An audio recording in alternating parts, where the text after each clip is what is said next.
Jemaat yang dikasihi oleh Tuhan Yesus Kristus, selamat pagi. Kita jumpa kembali dalam sapaan Sabda Tuhan pagi hari di hari Selasa tanggal 8 Desember 2020. Sebelum kita mendengarkan sapaan Sabda Tuhan pagi hari, kita akan berdoa mohon bimbingan Roh Kudus. Kita berdoa, ya Tuhan, kami hendak mendengarkan sabda-Mu. Kami mohon Tuhan bimbing kami dengan Roh Kudus untuk kami dapat mengerti, menghayati, dan kami dapat menjadi pelaku firman dan sabda-Mu, dan kami dapat menjadikannya sebagai pedoman, petunjuk untuk kami melangkah sehingga kami tidak sesat dalam jalan kami. Inilah kami anak-anak-Mu ya Tuhan, bersabdalah kepada kami telah sedia untuk mendengarkan firman-Mu. Amin.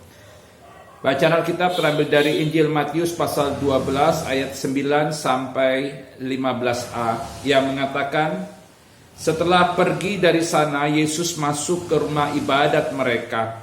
Di situ ada seorang yang mati sebelah tangannya. Mereka bertanya kepadanya, bolehkah menyembuhkan orang pada hari Sabat? Maksud mereka ialah supaya dapat mempersalahkan dia. Tetapi Yesus berkata kepada mereka, jika seorang dari antara kamu mempunyai seekor domba dan domba itu terjatuh ke dalam lubang pada hari Sabat, tidakkah ia akan menangkapnya dan mengeluarkannya? Bukankah manusia jauh lebih berharga daripada domba? Karena itu boleh berbuat baik pada hari Sabat. Lalu kata Yesus kepada orang itu, ulurkanlah tanganmu, dan ia mengulurkannya, maka pulihlah tangannya itu dan menjadi sehat seperti tangannya yang lain. Lalu keluarlah orang-orang Farisi itu dan bersekongkol untuk membunuh dia. Tetapi Yesus mengetahui maksud mereka lalu menyingkir dari sana. Yang berbahagia adalah mereka yang mendengarkan firman Tuhan serta memeliharanya dalam kehidupan sehari-hari. Terpujilah Tuhan Yesus. Saudara-saudara yang dikasihi oleh Tuhan, penulis Injil Matius menceritakan bahwa pada suatu hari, di hari Sabat, Yesus masuk ke rumah ibadat orang Yahudi. Hari Sabat adalah hari yang dikaruniakan Tuhan kepada umatnya. Di hari Sabat, umatnya diberi kesempatan untuk beristirahat dari segala pekerjaan, dan mereka diberi kesempatan untuk beribadah kepada Tuhan. Hari Sabat sendiri berarti hari perhentian atau hari istirahat. Berdasarkan hukum dan aturan agama Yahudi, orang-orang Yahudi meyakini bahwa pada hari Sabat mereka tidak boleh melakukan pekerjaan apapun. Melakukan pekerjaan di hari Sabat akan dianggap sebagai pelanggaran, bukan hanya terhadap hukum dan peraturan agama Yahudi, tetapi juga pelanggaran terhadap hukum Tuhan. Kembali ke perikop bacaan Alkitab hari ini, penulis Injil Matius menceritakan bahwa selain Yesus, di rumah ibadat itu juga hadir seorang yang mati sebelah tangannya.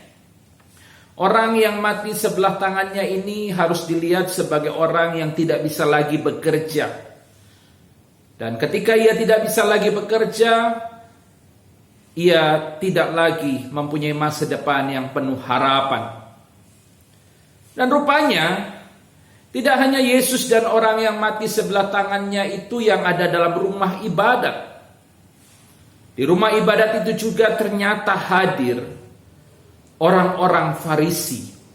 Dan sebagaimana kita tahu bahwa orang-orang Farisi selalu mencari celah untuk mendapatkan kesalahan Yesus.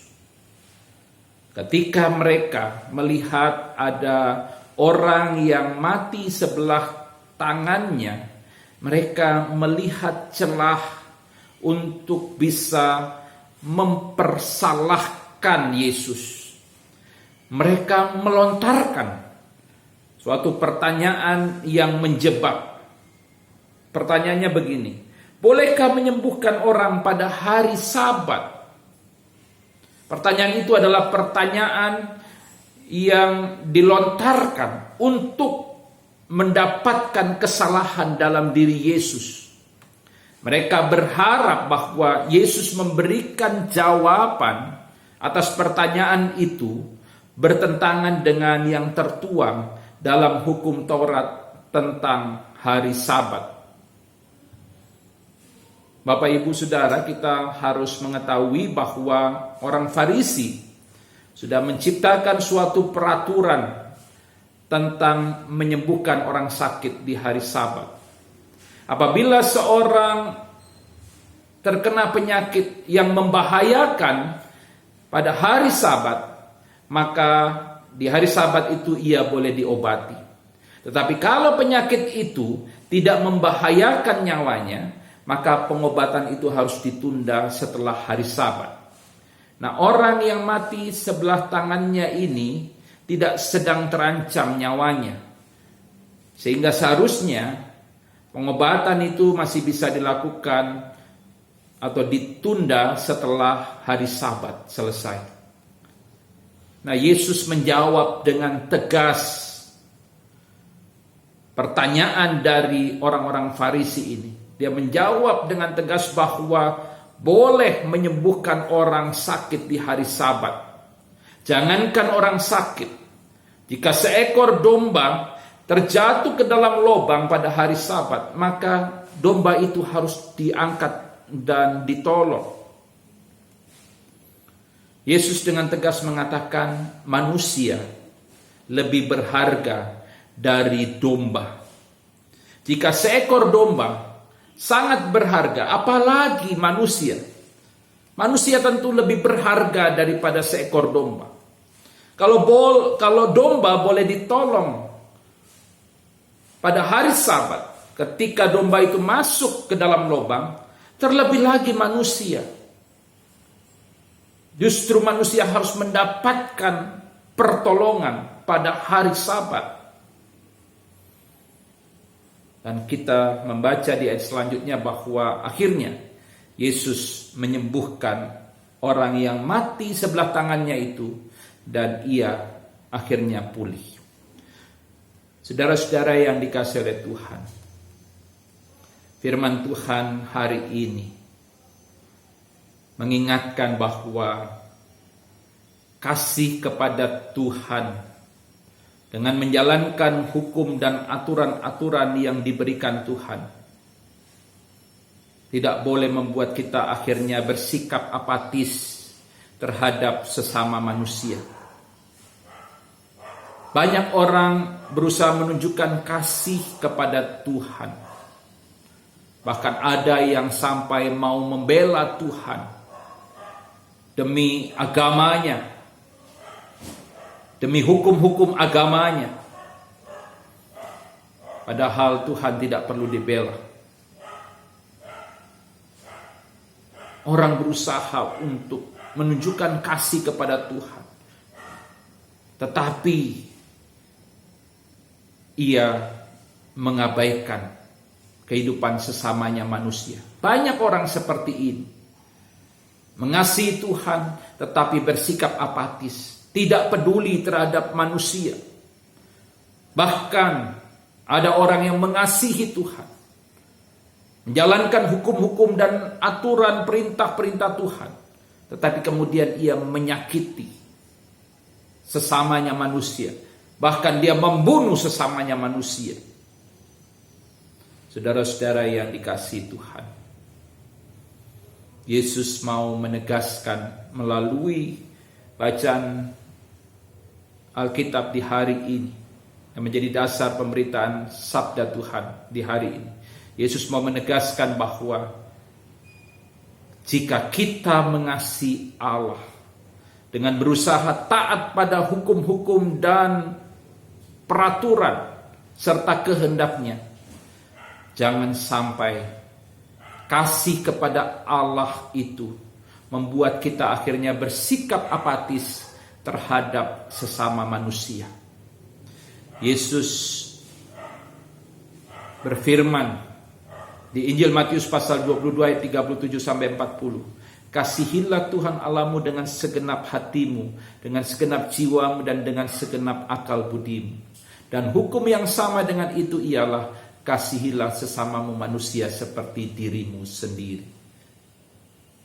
Hukum yang kedua, mengasihi sesama manusia dikatakan hukum yang sama. Bukan lebih rendah. Hukum yang sama dengan itu ialah kasihilah sesamamu manusia seperti dirimu sendiri. Saudara-saudara yang dikasihi Tuhan, marilah kita tetap menunjukkan kasih kepedulian kita terhadap sesama. Jangan sampai ketaatan kita pada peraturan-peraturan dan hukum-hukum agama membuat kita akhirnya mengabaikan, tidak mempedulikan sesama kita manusia. Khususnya di era pandemi COVID-19, mari tunjukkan kasih kepedulian terhadap sesama yang menderita. Mereka yang dikucilkan dari masyarakat karena terkena COVID-19. Mereka yang ditinggalkan oleh orang-orang terkasih karena orang-orang terkasih, orang-orang yang mereka kasihi itu akhirnya meninggal dunia karena COVID-19. Ada orang yang kehilangan pekerjaan. Mari tunjukkan kasih kepedulian kepada mereka. Dan biarlah kiranya mereka juga mengalami damai sejahtera Tuhan dalam kehidupan mereka. Mari terus melangkah menjalani kehidupan, nyatakan kasih kepada Tuhan dengan mewujud nyatakan juga kasih kepada sesama manusia. Tuhan memberkati. Amin. Mari berdoa. Ya Tuhan, kami hendak melanjutkan aktivitas kami.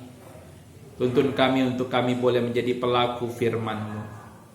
Kiranya kami boleh mengasihi Tuhan, taat dan patuh kepada peraturan dan hukum-hukum Tuhan. Namun sejalan dengan itu kami juga menunjukkan kasih kepedulian terhadap sesama manusia. Kami tidak bersikap apatis. Kami boleh mempedulikan orang-orang yang mengalami penderitaan, orang-orang yang sakit, orang-orang yang mengalami pergumulan. Terima kasih. Kami serahkan seluruh kehidupan kami ke dalam tangan-Mu. Kiranya Engkau tetap menguatkan kami untuk kami boleh menjadi saluran berkat dalam kehidupan yang kami jalani.